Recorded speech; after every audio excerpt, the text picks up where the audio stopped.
Hello, everybody, and welcome to the 14th? 14th episode? 15th. 15. Oh, wow. 15th episode of T40's podcast. I'm Michael. I'm Ryan. I'm Benson. And I'm Alex. Right, and this is going to be a very special episode. We're going to be talking about ourselves a lot, which we tend to do anyways. Cool. But, yeah, it's totally out of the norm. But we are going to start the show as usual. So if you want to contact us, podcast at tipping40s.com, or you can call us at 218-666-8407. So I wanted to start off, we got one email about last week's, well, we got a few about R.L. Stine, but we're doing that next week. The Teach Me's not going to be this week. So I got one on unschooling, and someone said, regarding the unschooling advocate, I took it that the reason you hated this guy was that he was being a hypocrite teaching at a university while advocating on schooling. Yes. On the other hand, schooling at the elementary, middle, high school level, which I assume is the main target for this movement, is very different in style and purpose to schooling at the university level. So I don't think there's so much wrong with him having that position.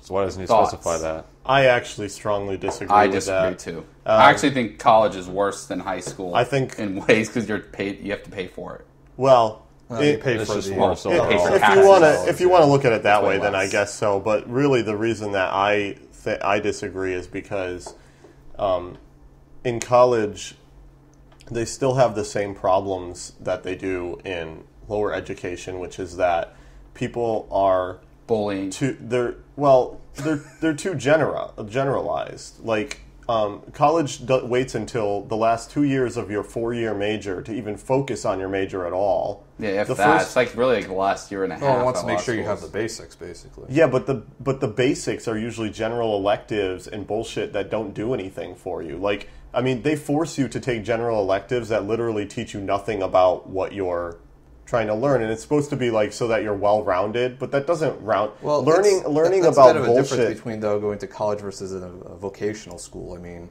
if you wanted to do specifically just I want to be a mechanic, you go to one of those schools and they teach you just mechanic stuff. College is hands-on definitely stuff. round That- off your that's- education. That's the problem, though, is that those VOTEC schools aren't held in high regard. So you have to go to college to get the exactly higher earning because the levels. degree of So that's the problem. certification from a vocational school isn't considered nearly as relevant to employers as a bachelor's degree. I actually think that high school and college are the least effective at all because there's a textbook and the whole class is just taught out of that, nothing else. I think the biggest Well, that's actually you should an learn interesting stuff point. in junior high and elementary school.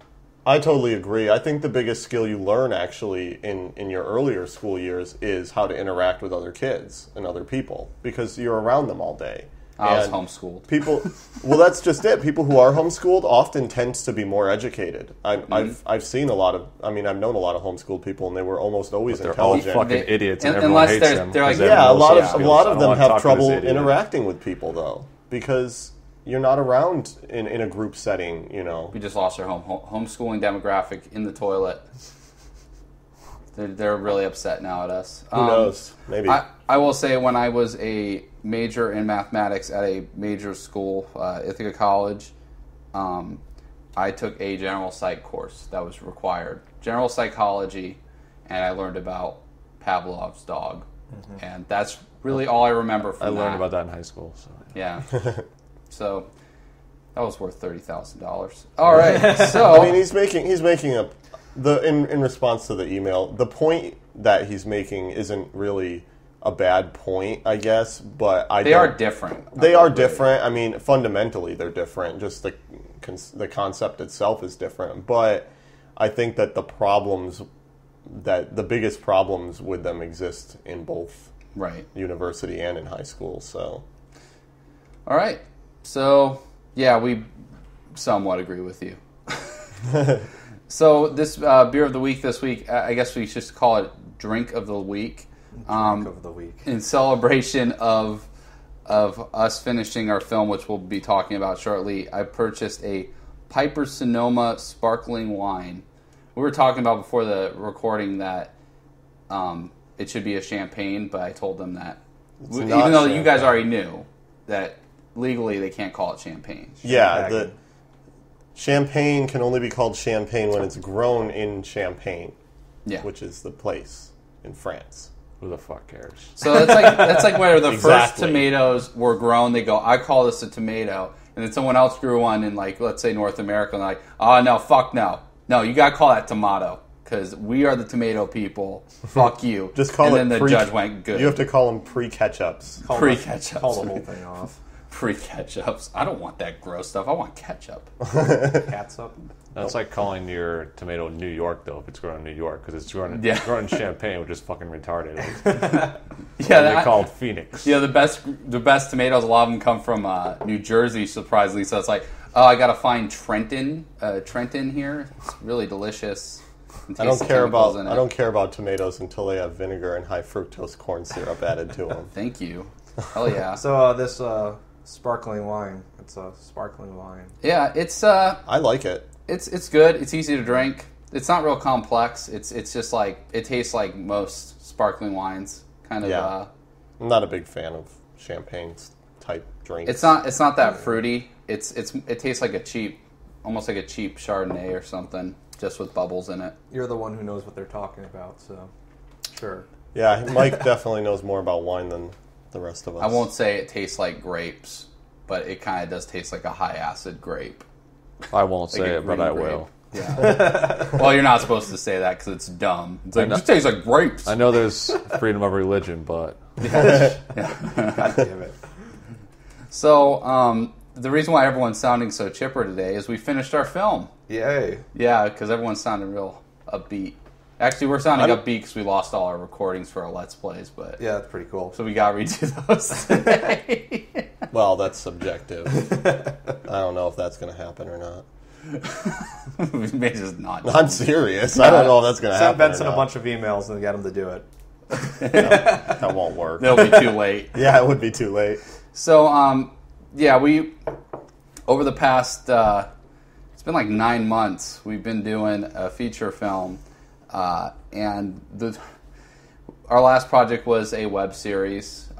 It did something, I guess. I don't know what it did. It wasn't I think it's real called bad. a It wasn't real start good. out project. It's called Yeah. a learning experience Yeah. in the business. Yeah, lunch break was 100% basically just learning about what we needed in order to complete a project, how long it takes to shoot, Yeah. getting contacts. How often actors flake out. Yeah, well, And actually, funny enough, in this project it was way less. But yeah, no, we learned a lot of hard lessons on lunch break, and I would say it wasn't a fun experience. no. The ping pong lunch was breaks fun. suck. Yeah, the ping pong was awesome, but everything else was not fun. I really did not enjoy making that project. It was too stressful.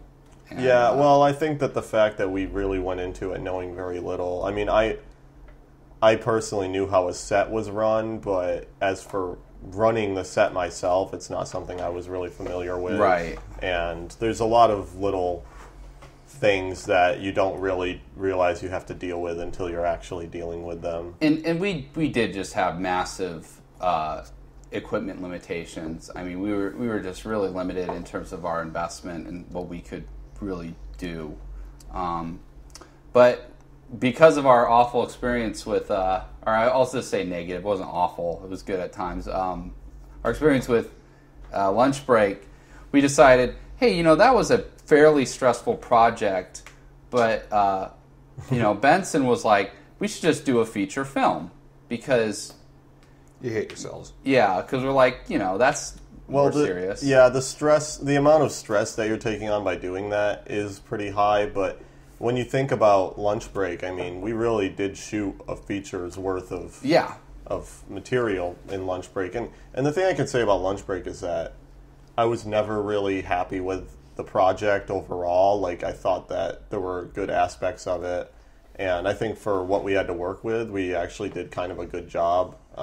Yeah, I'm not unhappy with it. It's just, again, we had so many script ideas that we wanted to do, and we couldn't do them. The way I felt about it is if I watched the first 2 episodes of Lunch Break and I didn't make it, I probably wouldn't have keep watching it. No, I wouldn't have. Yeah. And so seeing the later ones, I mean, they're significantly better than the first few episodes. But it's like when people come on, because when we first made it, people would be like, a lot of people made comments and stuff like basically like, stick with doing video game shit and stuff like that. Like people always, but it's like, got to start somewhere. Yeah.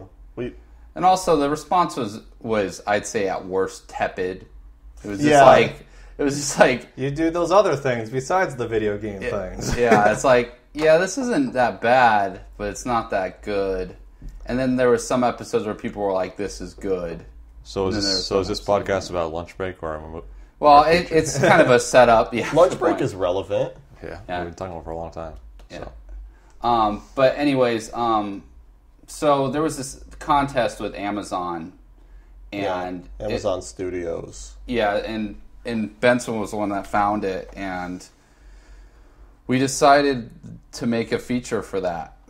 Well, this is like you get $100,000 if you get the best feature of the month or something. Well, what it was $100,000 per month. Yeah, well, kind of. What it is, I mean, that's exactly what the prize is, but the competition was for, and I didn't fully understand what it constituted because at the time there were no examples to explain it. But there's no precedent. The competition was for a test movie, which was basically like a zero budget, make a movie that basically is almost like a video outline of what your movie would be. Right. And that makes sense to me now, but at the time I didn't understand what they meant by test movie. Yeah, because there was no example, so you didn't know how far you could, like, how far did you need to go for it to be acceptable. Right, there were no stipulations, really. They wrote what they wanted, but as for, like, how they wanted you to do it or anything, they didn't really explain, and I'm fine with that. I mean, I can figure out how to do things. So if you won the $100,000, pretty much Amazon gets your IP.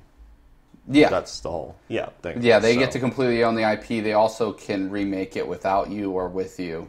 Mm-hmm. And they probably make it without you. Yeah, because it's cheaper. Because you're no name.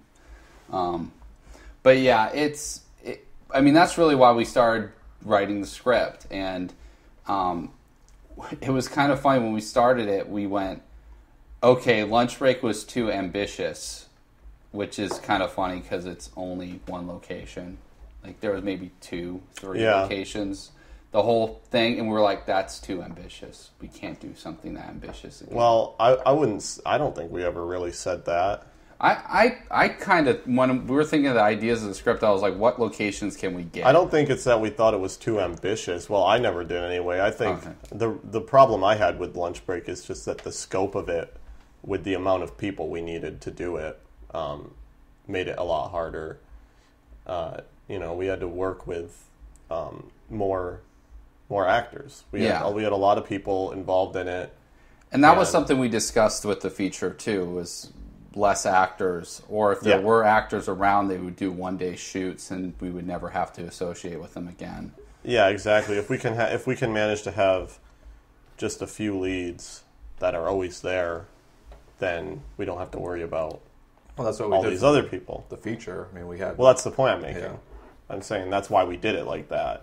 Yeah, and really, like, that's kind of the weird thing about this project is that, and I guess I should say the project. Should we give an overview of what it is, just broadly? Yeah.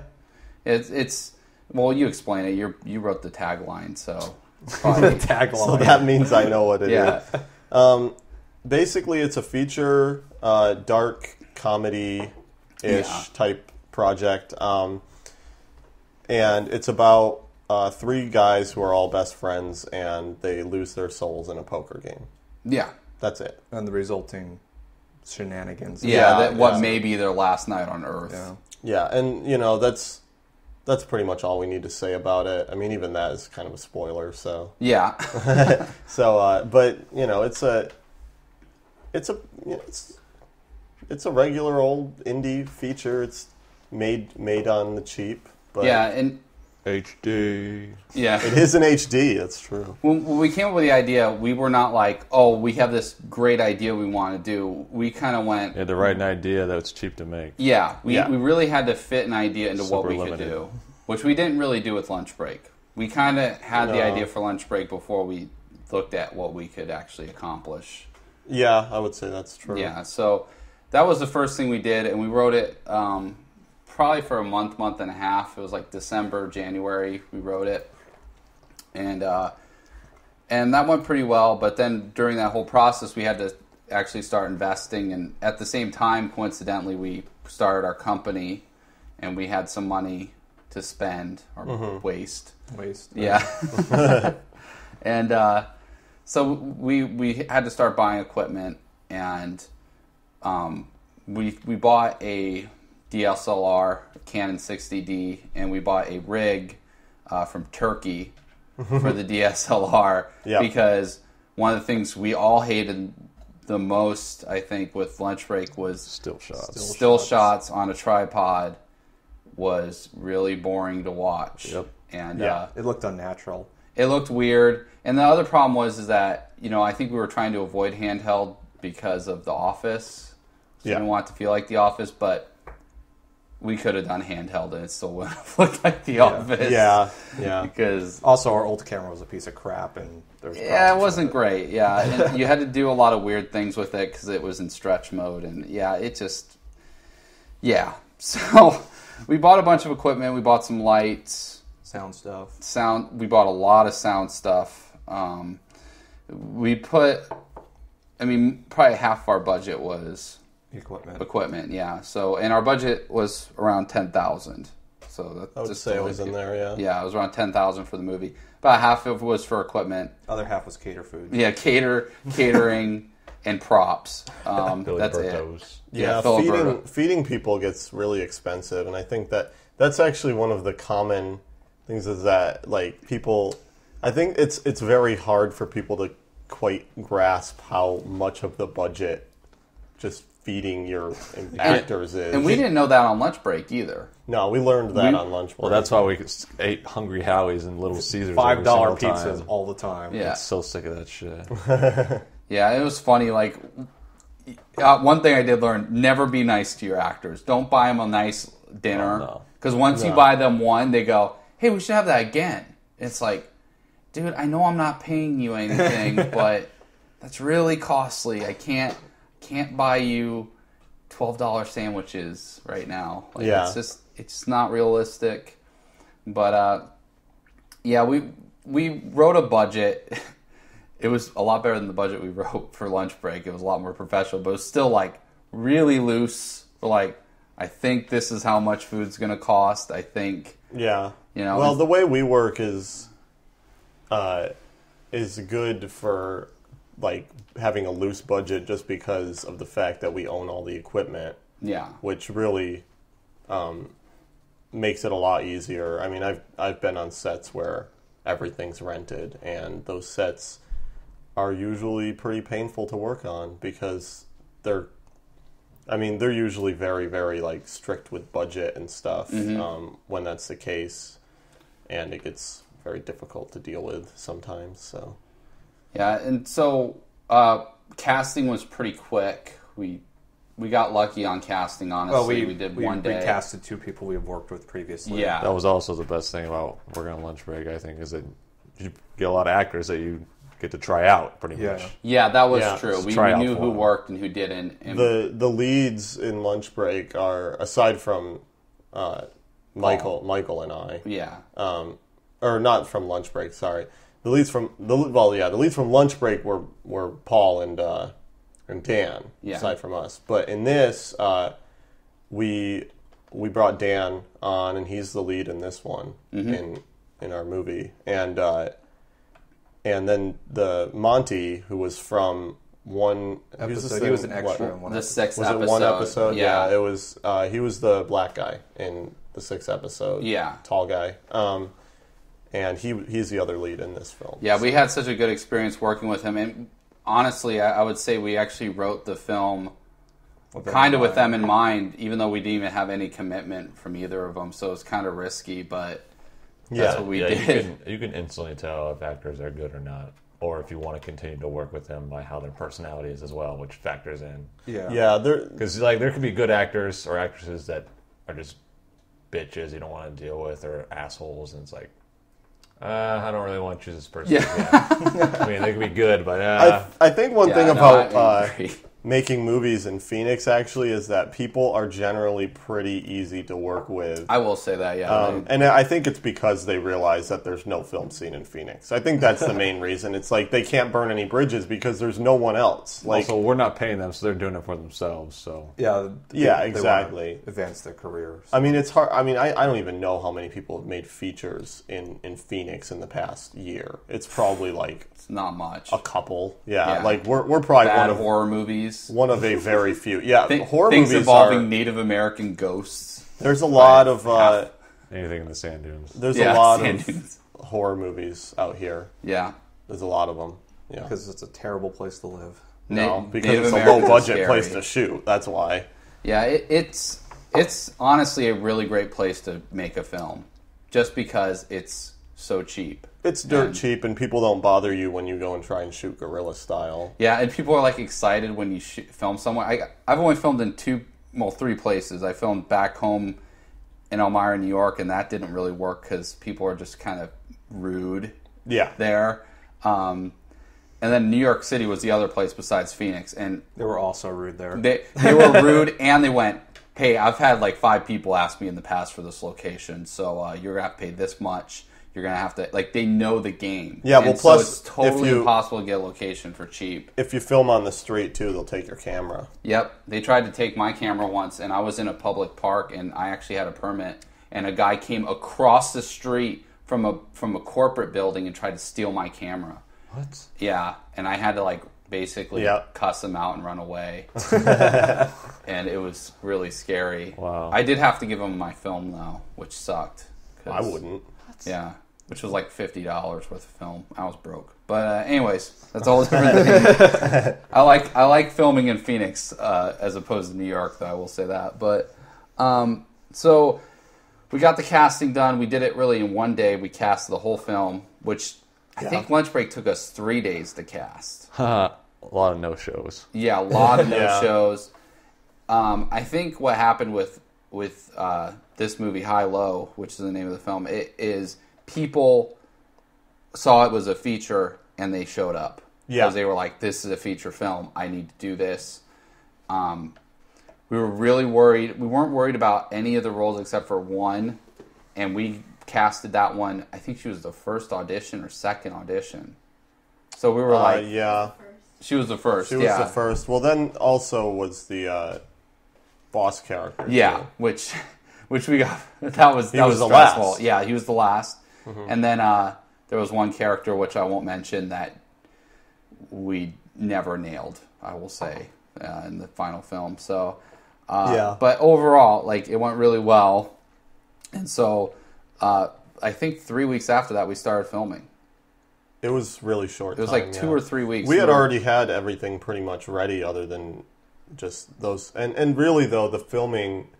The people we were filming at that time were already cast for a while. Yeah, we set up the filming, the schedule to basically be the main actors for the first couple of weeks for a few reasons. One, we knew we were going to have to get used to the equipment, so we did the easiest shoots first.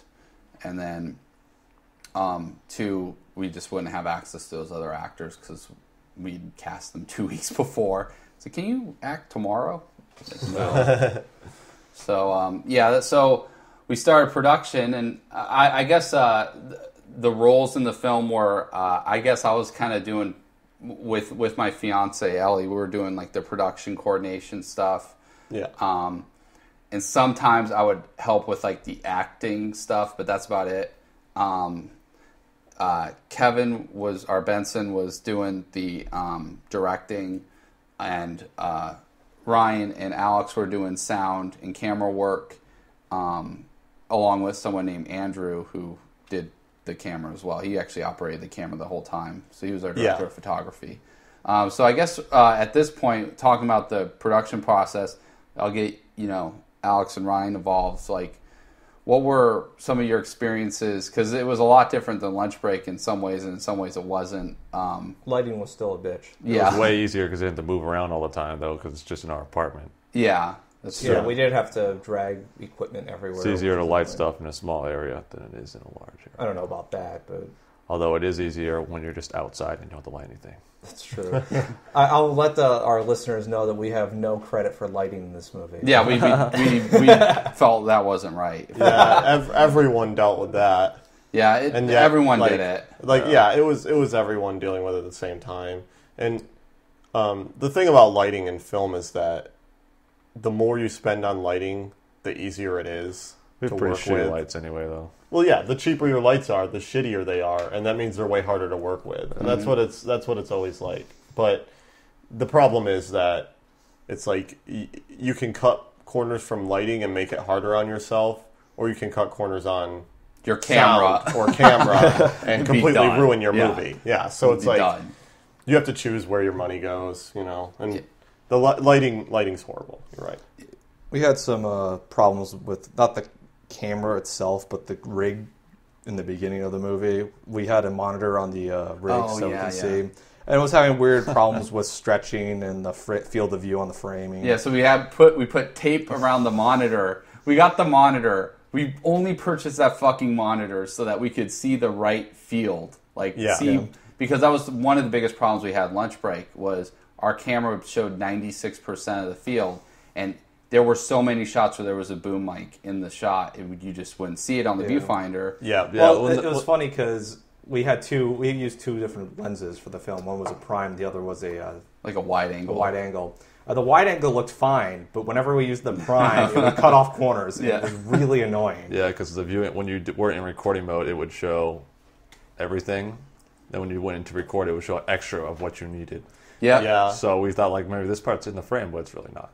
So we got pretty used to recording something, then going to the TV and watching it. That was one of the nicest things is that we had an HD TV right next to us, so that we watched everything. Yeah. So we could kind of see. Well, we never reviewed footage after scenes in lunch break. So. Yeah. Well, that's because the camera we used then was a piece of crap, and the Firestore always broke on us. So. Oh God, oh my God. Anyways. So the equipment was better in this movie, so it looks better. Yeah. What was I going to say? Sorry, I forgot. About lights? No, it was about something else. Oh, okay. I don't remember. But, I mean, our equipment was better. The lighting, there were two issues I felt we had with lights. Is that one, shadows because of tight spaces were a huge problem. But the other one was just the fucking lights take up a lot of space. Yeah, they were legs in the way a and lot. Stuff. Yeah. So, Plus, another thing, we had to make sure that the scenes looked the same between lighting. We shot this over multiple days, so we obviously break down the lights and put them back up between stuff. And it got pretty bad at some points because we couldn't figure out what we did previously. There was one scene that was way darker than the other ones. It's like, Yes, we shot scenes when they're at a table, and then later on. We came back to it later with the exact same scene, the very next part after something happens, and the lighting was completely different. So. Yeah, that was. We should have continued to shoot that in order. Yeah. Well, there's only so much we can do in a day. Yeah, but we could talk about lighting forever. Yeah. So, yes, we could. So, I guess I'll ask, going into making a movie a little bit more, real quick. What do you think went wrong in the production aspects and what things went right? From a nitpicking point of view, continuity was fucked up. Oh yeah, a lot. Ryan always notices continuity. Yeah, things in the background moved, people were in different positions, things on tables. It's going to be pretty funny because eventually once this actually gets put out, we're going to do commentary on the film as it goes on. And I'm just going to point out every single thing that's wrong. Our commentary is going to be less informative and more us shitting on the film. Yeah, us shitting on our... We're going to let's play our movie. Things that went wrong, I think, are that windsock on the boom mic is too small. So filming outside when there's any wind is a fucking pain in the ass because you... Things that also went wrong, we scheduled, 2 or 3 24-hour shoots, basically? Well, we scheduled 1, and then we had to redo it, so we had 2. We did shooting from about 5 o'clock on a Friday to about, 8 o'clock on a Saturday. Plus we worked that whole day. Yeah, plus we worked, obviously. Got up 8 a.m. to 5 on Friday. No break. So it's funny because watching the footage from that sequence, the beginning of the night looks fine. And then as the night goes on, it gets progressively worse and terrible. Well, what's funny, too, is that... So there. My phone went off. He's throwing his phone. The funny thing is, though, the scene outside at 6 a.m. was really nice. But, like, the 19A, that scene, there's one scene that's darker than all the rest at the table. We were all tired. That was the night we shot it. Yeah. So that sucked. But I actually think, I mean, because we did an overnight when we reshot the scene that we threw out. We had a 2-hour nap. Yeah. Well, that that's true, was a too. huge difference. But also, that scene was a piece of shit. Wow. And we had to rewrite it. Yeah. And so that was another issue. But I do agree. We were all burnt out. And also, Dan was really ill. Yeah, he was. So He was pretty sick. I don't know. How So yeah, don't do overnight shots. I guess is our. It was because like Shoots. when we shoot for that Yes. long, we're like, oh, this first take better be good. And it's like, oh, okay, that was good enough. I will say good enough. Yeah, that's true. You get real Complacent. Yeah, you just kind of think everything's okay. I've been on shoots that long before, outside of our Right. project. And generally those shoots are not that bad, really. They're bad, but they're not that bad. Like I said, Ryan, the problem is we worked a full 8-hour day, 9-hour day. yeah, I think that's the bigger That's the problem. problem. Yeah, That You know, really we can do a is. 15-hour shoot, but Yeah, I don't know. We could easily. It's got to be on a Saturday or something. yeah, Yeah. As for what we did right, I think that we did a lot of things well.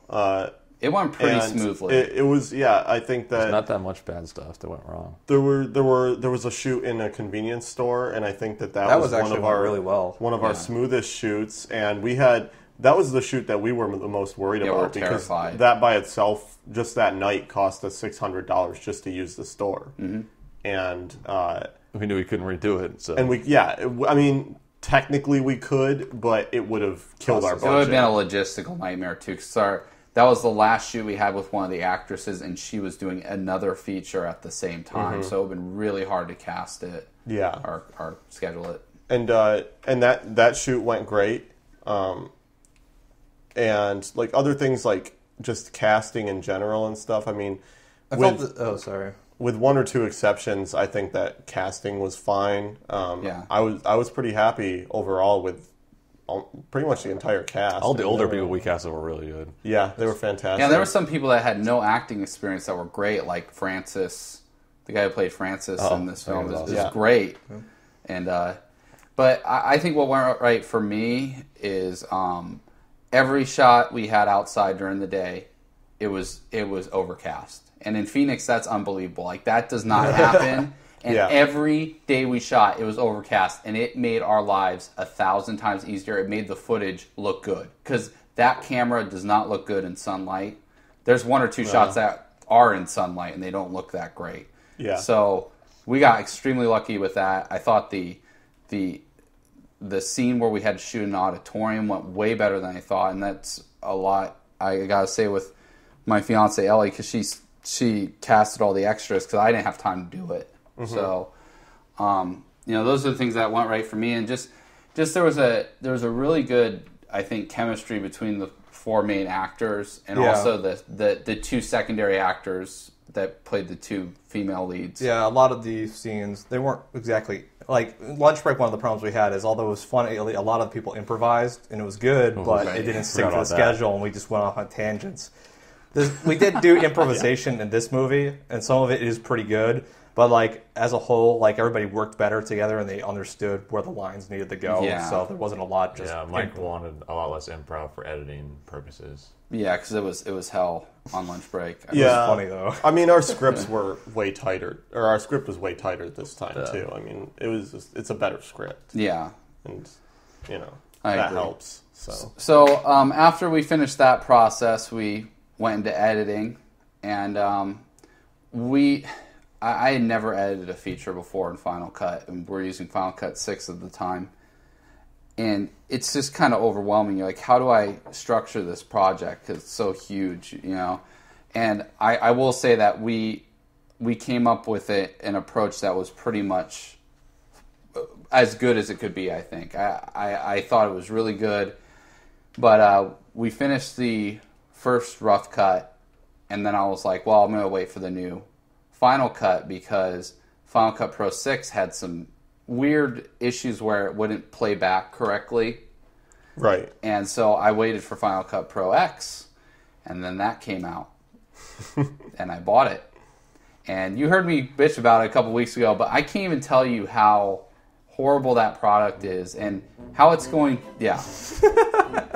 Just, I don't know what I'm going to do with that fucking product. Like, I guess we're going to have to switch because I don't see us using Final Cut if that's the case. I mean, I've seen the problems with it. I haven't actually watched you try to work with it, but I've done a lot of reading on what's wrong with it, and yeah, I mean it's something where if you want to do shorts, yeah, it'd be great. Fantastic. Yeah, but with a feature film or big projects that are longer, it's very, very difficult. Okay, we can go to Vegas. Yeah, yeah.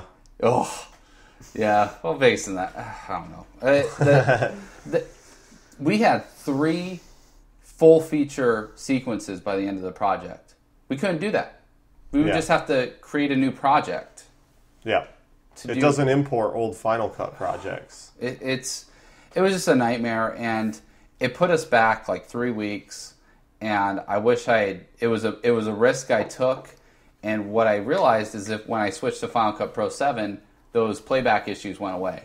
Yeah. So I never had to do that, and so I basically had no life for like the last month and a half because we had to catch up because we lost 3 weeks. Yeah. So that was a pretty painful process. But I guess I want to ask you guys, like, one of the things we learned from lunch break is we didn't show you any lunch break footage till the first rough cuts were done. Mm-hmm. And this we had a lot more viewings. A lot of reviews. We had like 1 or 2 viewings a week. I'm sick of this movie. I've seen it so many times. Well, I've seen it over 50 times. So I definitely am sick. I don't want to watch this movie ever again. I will say that. That will be on our box. But you will by the executive producer. Yeah, I don't ever want to watch. Don't ever want to watch this movie again, Michael.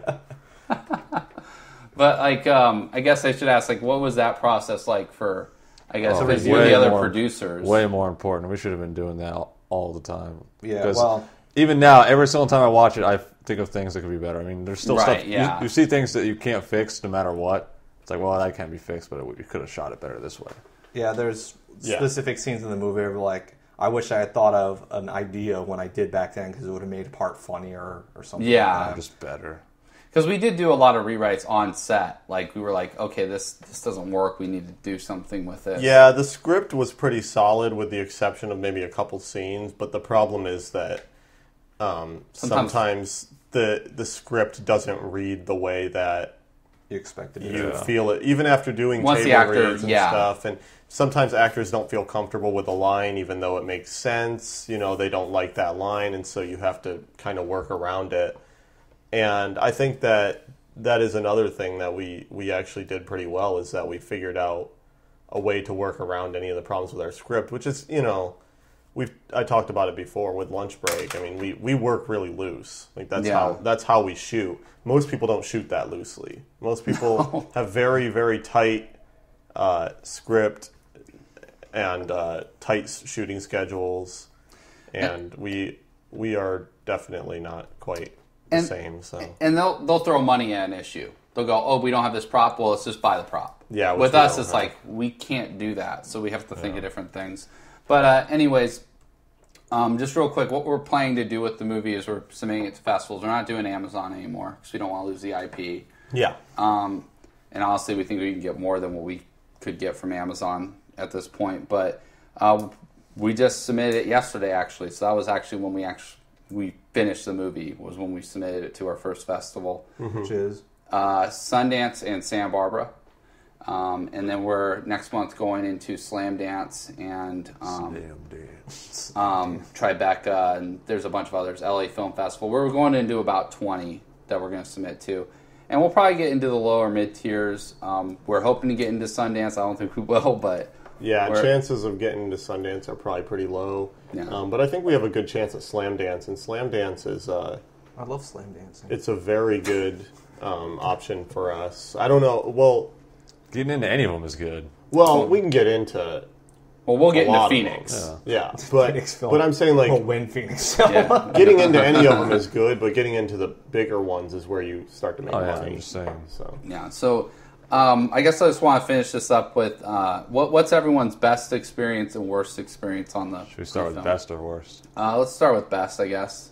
Best experience was that day we bought a lot of Popeyes food.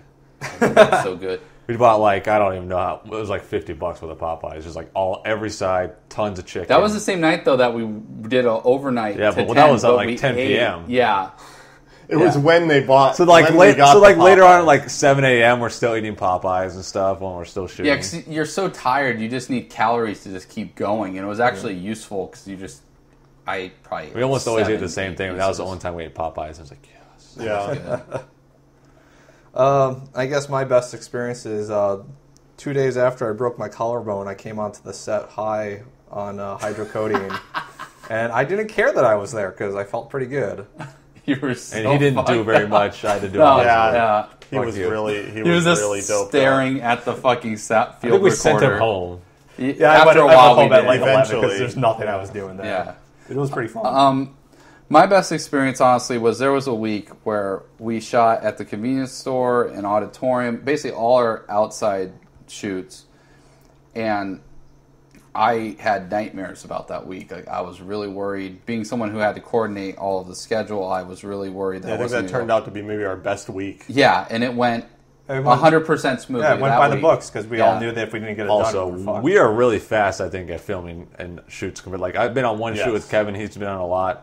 Benson and, dude, these other people are slow as fuck. We want to get this Yeah. shit done because I think it's also because a lot of them are college kids. They don't have jobs. They have all the time in the world. Whatever the fuck they want. And also, you don't know what's going to go wrong. Your camera could break. You know, We your just wanna SD get card this shit- could There come can across always, it. yeah, something can always It's happen. just like you just gotta shoot as quickly we're as ready possible. to go pretty fast. So. My best moment, yeah, 100%. I would say my best moment was probably watching the rough cut for the third time. I Right. think it was probably the third one. Once it started which looking is good. yeah, which is after everything was balanced, sound was Sound was fixed, done, and seeing it, and you just there's really no feeling in the world like watching that and realizing like all that work you put in actually made a movie that's pretty good. Like it's a good movie.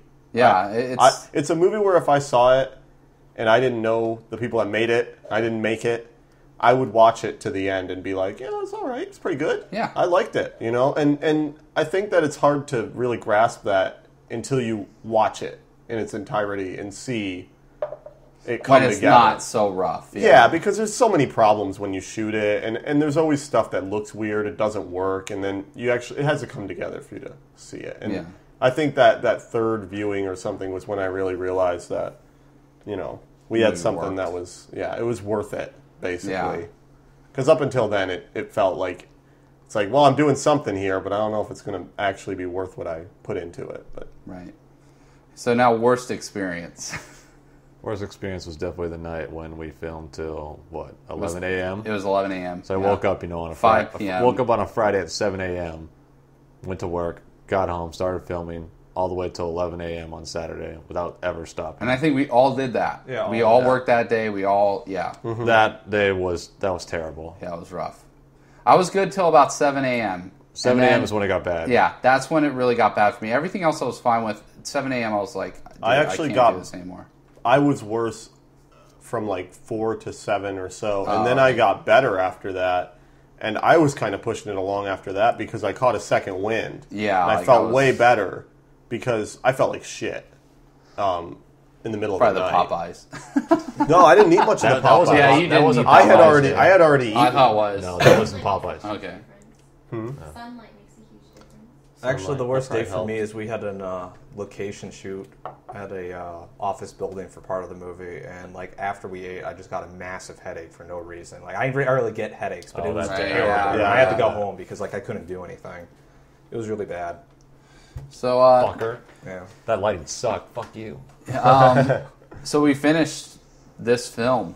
So I guess did. from here we're gonna make another one. You know, eventually. I don't know what the plan is yet, and we haven't really discussed it all that heavily. But you know, I mean, you come off of making a movie that's 90 minutes long. I mean, it takes you almost a year to make it. I think we deserve a little time Yeah. to figure out what we're gonna do. I mean, we got to regroup and everything, but I want to make some music videos. Let's do it. Yeah, fuck yeah. So, let's move on. We're running a little bit behind, a couple minutes at least. Top 3 movies. So we're going to just go on to that. All right, so last week, the movies that made the most money were... It's a pretty shitty week of movies. Planet of the Apes made $27 million. The Help made $25 million at number 2. And Final Destination 5 made $18 million. Did we know about The Help? I didn't mention it. I'm just going to look at every single movie and just write them all down. Okay, because I didn't even know... I don't know. I don't watch TV, right? Because I don't have TV. I would, so I don't know what's on ads and stuff. I won't lie. I still would have gotten it wrong. I probably would have picked it number 3, but I didn't know what was coming out that week. So I'm just writing down a ton of shit from now on. White woman solves black people's problems. Yeah. I love movies like that. Last Samurai. Last Samurai. So Final Destination 5 only made $18 million and it cost $40 million. So this will finally be the Final Destination. It will still break even, but yes. It'll break even. Final Destination. Worldwide. So then everyone went 0-3 except Ryan, who went 1 and 2. So which one did he get right? The Damn Dirty Apes. Yeah, he got Apes number 1. I had Apes number 1 and I crossed it out and I put Final Destination. Fucking stupid. All right, so Benson's number 1 with 26 and 16. I'm number 2, 25 and 17. Ryan's 24 and 18, and Mike is 19 and 23. God damn it, Mike, you suck. Yeah, I do. So this week, movies coming out. We got on August 19th the new Conan movie, which is like coming out of nowhere. I have no idea what that's gonna make. And it's a movie called Fright Night with that movie looks terrible. With who? Colin Farrell. Oh, that. Okay, yeah, I know. And then another movie called One Day with Anne Hathaway and Jim That movie Sturgis. also looks And terrible. then Spy Kids All the Time in the World in What? 4D. What? Yeah. There's a new... I've not a new seen Spy anything Kids. about that movie. I have no idea that was coming out. All the Time in the World in 4D has Jessica Alba in it.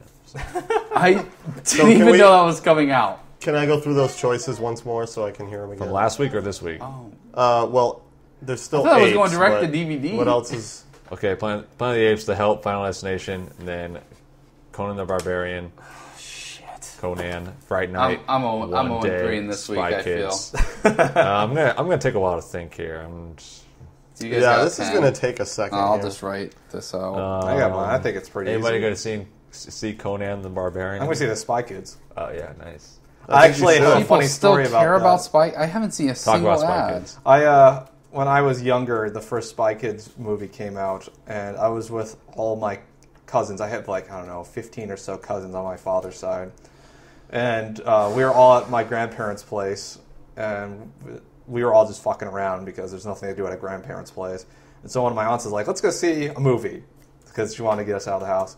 So we went there, and it was something like a really good movie. I forgot what it was. And the other one was Spy Kids, and we decided to see Spy Kids. And I remember going to the theater, and all of us just sat down, and after 15 minutes, I just turned to my aunt like, this movie's awful. She was like, yeah, we made a mistake. I hated Spy Kids. I had to watch that while babysitting. So Yeah, me too. Bad. I had to watch them while I was baby. The First kids two. didn't even like it either. Like, oh, what the stupid. Okay, so what do we all got here? All right. I guess I'll go first. I picked Conan number 1, Spy Kids number 2, Apes number 3. I picked Spy Kids number 1, Conan number 2, and Apes 3. You know what? I understand your guessing. It's just Spy. Have they been advertising that movie? You know, I didn't hear a lot about it. I mean, I knew it was coming out, but I didn't hear much about it. It doesn't either. matter, But because there's if you take your kids to the movie, what are you going to see besides Spy Kids? that's the reason That's I true. picked it, because there's Planet no of kids the Apes. movies. Planet of the Apes. Don't watch that. There's CG I picked gorillas. Conan, Yeah. Spy Kids, Final Destination. Apes are done. No one likes apes. I think Final Destination has the shitty people are going to go see it again. They'll see. Yeah. Those movies always do well, even though All they're right, shitty. I picked Conan, The Help, Planet of the Apes. You know, They're all different. I like your picks though, because The Help, it's getting really good reviews because white people love feeling good about themselves. Sorry, They do. Yeah, that movie pisses me off. Yeah, It's insult. It's Okay. it's a it's racist really fucking racist. movie. It's really racist. We're going to talk about it in the is. top 5 most wanted. Yeah, we actually are. We're going to bring it up again. So, do it. So let's go to top 5. Okay, so number 5, actually, going right into it. That was a good segue, by the way. Yeah. A woman thinks gaining weight is torture. So what this is about is a woman Who is it? from The Help. I'm getting her name. Jessica Chastain. She had to pack on 15 pounds for her movie in The Help. 15 pounds. Nothing at all. The article says that she pulled a De Niro. De Niro gained like 50 pounds. Yeah, what? 15? 15 is not the same. Sorry. So stupid. I thought they were. I thought they were going to make me really mad and say that they pulled a Stallone when he did Copland, gained like 50 pounds. Yeah. Did you ever hear about that? He had like 10 pounds of pancakes a day. That's disgusting. That's a pretty good way to gain weight. Okay, so why is she bitching? So for a role as the voluptuous Celia in The Help, actress Jessica Chastain went the full De Niro, and then she said that to U.S. Magazine that was a form of torture. Form of torture. It's form of torture because she's a vegan. That's what he's trying to find. I think she went the 30% De Niro, this is the important part, which Alex just said. She's vegan, and she had to gain weight, and so it was hard because she can't eat anything because she's a human being and she's not supposed to be vegan. Sorry. That's not what your body's supposed to do. Stop being this vegan. Is the thing, though. It's not hard to gain 50 pounds. Just drink a bunch of beer. I mean, seriously, that'll put pounds on you, and that's vegan approved. What she did is ate a bunch of soy ice cream, and she said it was disgusting. Really? Because it's not ice cream. It's crap. Just eat a bunch of bread or something. That's vegan. Yeah, it's got gluten. Beans, things like that, with Beans a lot would be of good. fucking He's saturated. probably a super picky eater, too. I mean, that must be what it is. Just get a fucking bean and rice burrito. There you go. Stop being bean vegan. and rice burritos all day. They have lard in that. You can't have. Yeah, you can't have gluten in anything. You can't eat anything. Gluten-free is different. Than vegans. Well, there's some certain thing in bread you can't eat that vegans. Gluten is for people who have celiac. Well, there's still something that they whine about in They can bread. eat corn Like, I can't tortillas, eat that though. bread because I'm vegan. I'm like, shut up. Anyways. That's stupid. But number 4, I like this one. This one came from Alex. Small backspace key on the keyboard. Okay, yeah. I hate these fucking keyboards that have just the one key for backspace instead It's like of the two size keys like combined. an F key. Yeah, because like they have the L-shaped enter instead. And Yeah. put the backslash up top. Like, who the fuck needs the L-shaped enter? And I hit backspace more than any other key there is. Yeah, me I just too. type fast, so I just fucking make When I mistakes first all the had time. my job, I had one of those keyboards. I'm like, I use the backslash and the pipe key on a regular basis as a program. So I'm like, you got to get me a different keyboard. It's infuriating, man. Because in the data center I work in, we have these KVMs that pull out and they open up, and they already have laptop style keyboards, so the keys are really small. And the backspace is the one space. I'm like, oh my god, this is driving me fucking insane. First world problems. Why do you need such a big enter key? You don't. You don't. I can hit that key's already huge. It is the biggest key on the keyboard it makes it besides easier. spacebar. It makes it easier for people on Facebook to update their status, though, because then they don't even have to try. They can just slam the keyboard and they'll Just probably ping hit with their head. They'll probably hit the enter key. Of all the keys, how come they reduce the backspace key? That's Yeah. the most important one. Oh, Well, it's not the most important, but it's one of the most widely used, and it's like on the farthest reach for your hand. So it's stupid. doesn't make So- sense. They should just make those two bracket keys half a Yeah, those key. are worthless. No one fucking uses those. You don't want to have comment or section out your functions. No one cares about your Java and Visual Basic shit. I use neither of I will those. say though, if you think there was no backspace key, do you think people would get better at typing? Oh, Think yeah. about that. Yeah, people Dude, are dude, incredible at it. I think everyone I'd be would die freaking by out, the time like, they're 50 from stress. They'd be like, oh. Every person would have carpal tunnel because it'd take them twice as long to figure out how to type correctly. No insert key, no backspace. That would be the best thing ever. They Insert's a can't piece of write shit. over You can or get rid of insert. I hate when I accidentally hit that and just fucks Dude, everything up. it sucks when you hit that on accident. Right, I guess that. Okay, fucks number it three. up. Number 3, Tyler Perry TV. So TPTV, let's go. this is from Deadline. So Lionsgate is trying to start a TV network called Tyler TV, and it's going to be all programming approved by Tyler Perry. Does he have Oh, enough so it's not shows? made by him. It's Oh just no, approved. it produced. Most of it's produced, but you can't fill a whole network with stuff he produced. What was that?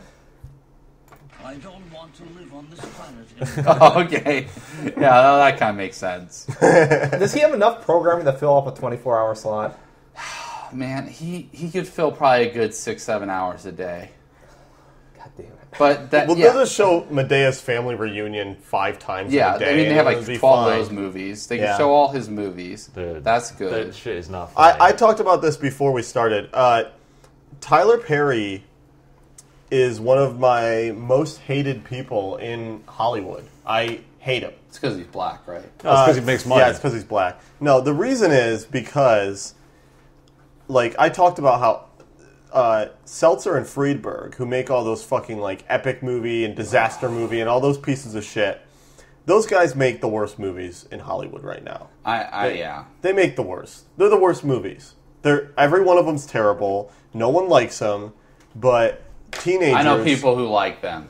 I know people who like those movies. No one intelligent likes them. Okay? No important How about people that? like them. No one who's not a complete idiot likes them. But the thing is, though, I actually hate Tyler Perry like way more than those guys. And the reason is because those guys, all I have to do is just not see their movie. And that's it. Because I see commercials for it once in a while, and then I can just go, those guys fucking suck. They're terrible.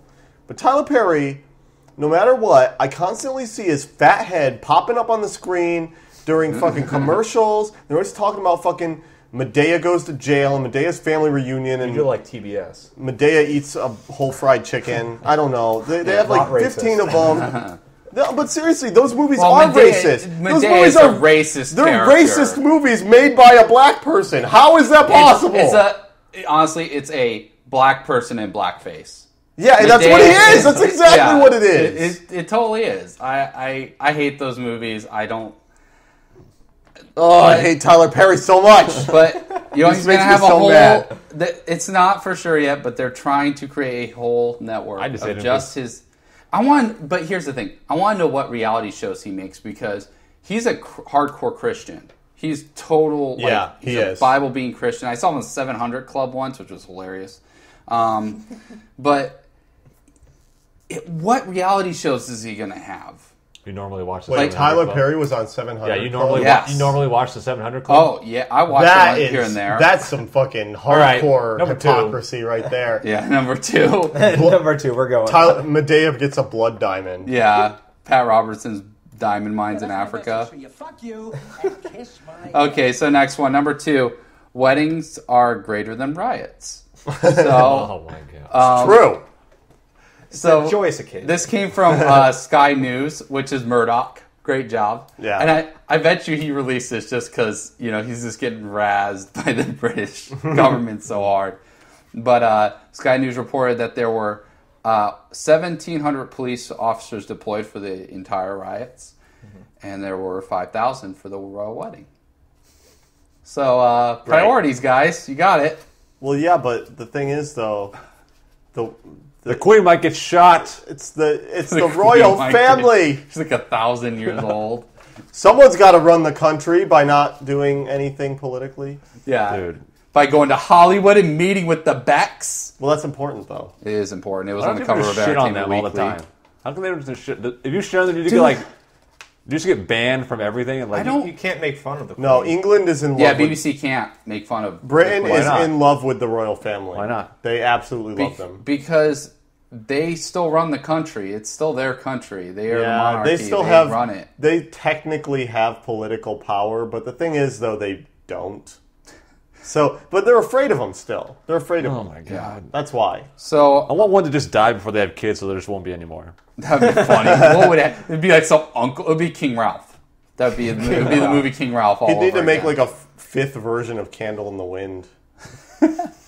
Goodbye, Prince William. Sure, why not? And Kate Middleton. Okay. God damn it. So number 1, Mike Huckabee thinks U.S. Treasury Secretary should be Donald Trump. Donald Trump, the man who went bankrupt 3 times? 2 or 3 times. 2 or 3 I know times. at least twice. Yeah.